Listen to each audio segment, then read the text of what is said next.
My name's James Gifford. I'm the author of the Botswana Self-Drive book, and I'm here to tell you all about what is inside the book, why it's different to any other book out there, and most importantly, why you should go and buy it. So why is the Botswana Self-Drive book so different? Why is it unique? Not only does it cover every single national park in the country, not only does it cover every single road in all of those parks, it also has a host of coffee table quality images that have been born from my time photographing in Botswana for the last 18 years. The book is perfect as a conversation piece, but more importantly, or more practically, it is a sort of book you could put in your car and take with you. And whenever you stop or whenever you're about to visit a different area when you're on an expedition to Botswana, you read up on it and you learn which roads you should be following and what you can expect to see there.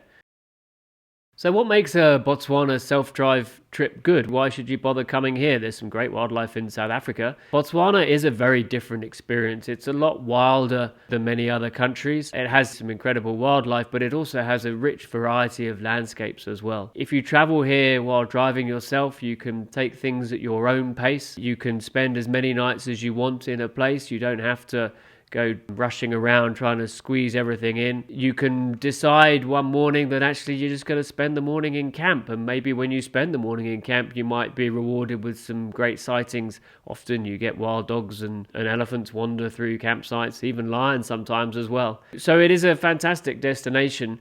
A lot of the campsites in the north have beautiful views over the river in the Chobe. Some of the ones in the central Kalahari you can feel as isolated as you want to. I think a couple of the sites there, the nearest campsite is over 30 kilometers away. It has so much variety in wildlife and in landscapes, and being able to drive yourself is perfect because you have the freedom to go wherever you want, whenever you want. The book is aimed at every traveller to Botswana. So whether you're a first-time traveller to Botswana and this is your biggest road trip to date, or if you're a seasoned visitor and you regularly go do a lot of overland trip, then the book will be suited for you. The idea is that we talk about various different aspects of the trip, about what you need to bring. We talk about how many destinations you can expect to fit into a certain time period. We talk about different itineraries. We talk about when you're on your game drives. We talk about how far you can expect to go in a certain period of time so that you won't end up driving off somewhere, looking at some random map, hoping that you're going to get to some place and then find out that you've only got half an hour left to get back to the camp and you've got 4 hours driving left to do. The book will make a massive difference to your trip and it will ensure that you have an adventure of a lifetime.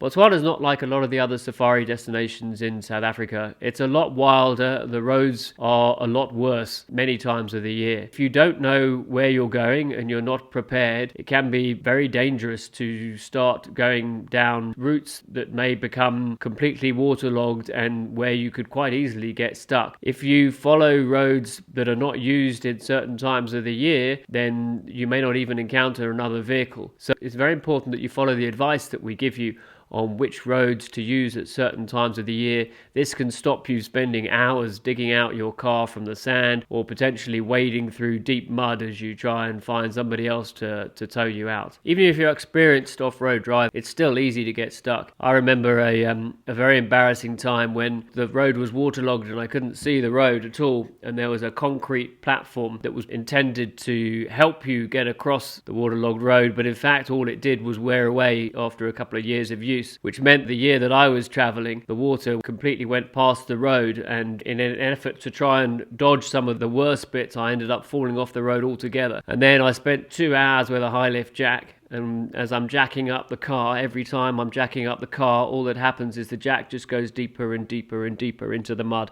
It's not fun, I can tell you. So if you want to avoid any of that sort of stuff, and you want to avoid getting stuck in the sand and spending hours digging out each individual tire before you lift them up with a high lift jack to put wood underneath, if you want to avoid all that, then please do read the book, follow our advice, because we've all made the mistakes before so that you don't have to.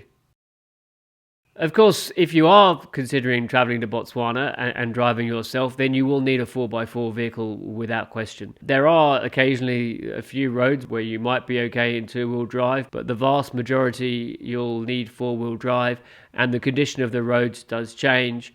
In the dry season, a lot of the roads can get very sandy. If you come September, October, November time, you'll need the four-wheel drive to get through the thick sand.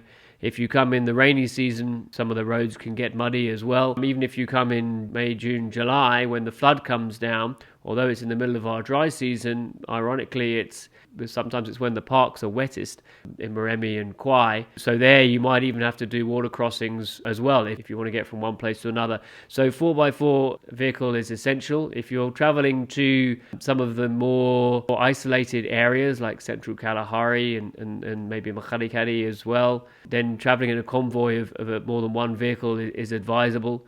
A lot of these places there won't be any fuel stations. A couple of the parks have sort of rudimentary shops where you might be able to buy some milk and some firewood, but not much else. So you need to be entirely self-sufficient. Fortunately, you can stock up on fuel and food and provisions and everything that you need, either in Maun or in Kasane, or obviously you can bring stuff up from South Africa as well. So it's easy to get completely kitted out, but bring more food and water than you need, and obviously bring more fuel than you need as well, because better to be on the safe side. So when I embarked upon the project of writing the book, I really didn't anticipate quite how long it would take and how extensive it would become. I actually started this project a couple of years ago, and it's just taken this long to get everything together and to keep updating, obviously, all the information as well. The painstaking research that you have to go into to make sure that the facts are accurate, that the explanations and the detailed explanations of the areas are as accurate as possible, and that it gives you as much information as you could possibly need, no matter what your interests are or how long you're planning on visiting an area for. And that's why the project is really unique. There are other books out there that are guidebooks on Botswana for sure, but there is not a single book that covers this amount of material in this amount of depth and on this scale. Like, to cover the whole country, to cover every single road in every single national park, there's just nothing like it. And that's why I think it's a special book. And I do honestly think it will become the Bible for self-drive travelers, anyone who's visiting Botswana and planning to do any independent travel. A lot of people ask me what's my favorite place in Botswana. Well, it's a difficult question. There are so many places I've been lucky enough to visit, but I guess if I had to choose, then the Central Kalahari has always been one of my favourite places to visit. It's so different from everywhere else in the country. The campsites there are so far away from each other. You can truly feel like you have the whole park to yourself. Sometimes you can drive around for 2-3 days at a time and not even see another vehicle. And the sightings you get there because of that tend to feel more special. The other place that I love to visit is the Makgadikgadi. I actually spent a year living there on the salt pans. Again, it's not a traditional Botswana wildlife destination. Normally people think about Moremi and Kwai and Chobe for obvious reasons. But the Makgadikgadi, the landscape there is just like nowhere else in the world. And when you're walking out on the salt pans on your own, then it's very difficult not to feel the whole immensity of the world and how insignificant we are in comparison to it.